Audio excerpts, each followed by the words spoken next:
October 27, 2025. It is a date that will forever be etched into the memory of Cameroon. The air in Yaoundé hung thick with anticipation, a heavy blanket of humidity mixed with unspoken fears and fragile hopes. Inside the hallowed halls of the Constitutional Council, the proclamation was made. The official results were read into the record. Paul Biya, at 92, was declared the winner. He secured an 8th consecutive term, a reign spanning decades. For the government, this was reaffirmed stability. The announcement was meant to be the final word. But outside, a different reality was taking shape. The streets told a story of profound defiance. Douala, crowds gathered in central squares, murmurs to chants. Garoua, people poured into the streets, faces of frustration and resolve. Yaoundé, celebration drowned out by dissent. The declaration was not an end, but a beginning. It sparked protests that had smoldered for years. The state's response was swift and uncompromising. Heavily armed police and gendarmerie were deployed. Tear gas filled the air, stinging eyes in the tropical heat. Gas canisters cracked. The afternoon's percussive beat. Many protesters were young, not just against a result. They marched against a system that left them behind. For jobs that did not exist, for opportunities that had vanished, and for a voice silenced too long, a generational clash was now visible. One side, a 92-year-old president, the other, a youth-led generation, median age 18. The gap had become an existential chasm. Young men and women with smartphones asked a question, echoing from Yaoundé's boulevards to Bamenda's alleyways. Is this still our future? Or has our future been decided for us by a past that refuses to let go? This was the moment of reckoning.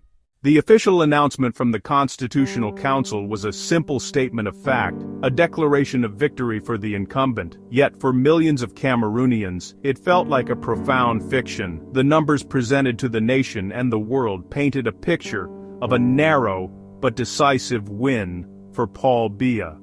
The opposition immediately and forcefully challenged that narrative, creating two parallel realities inside a deeply fractured nation.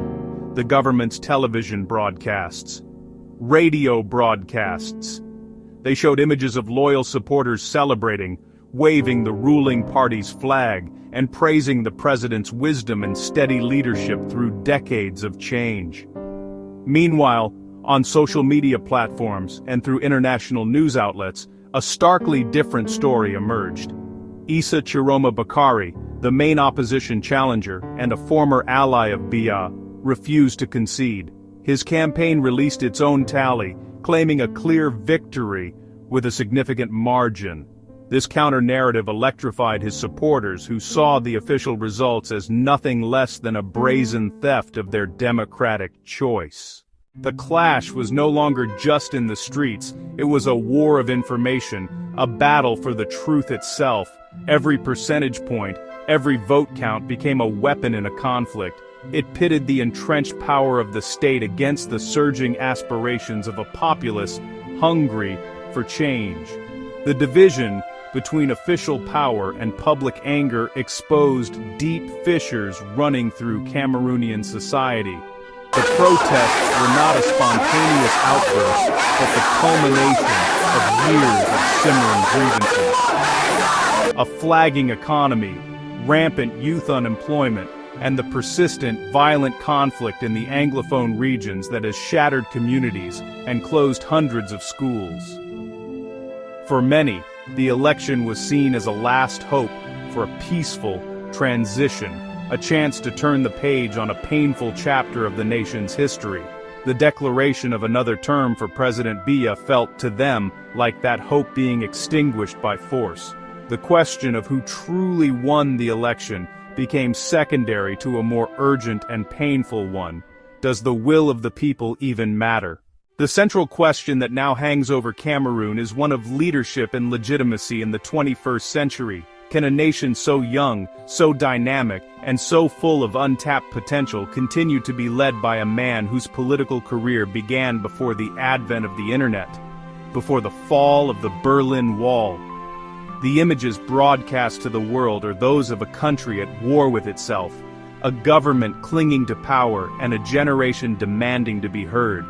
The gap is not merely one of age, but of vision. It is the chasm between a promise of perennial stability and a desperate cry for meaningful progress, for dignity, and for a future that the country's youth can finally call their own.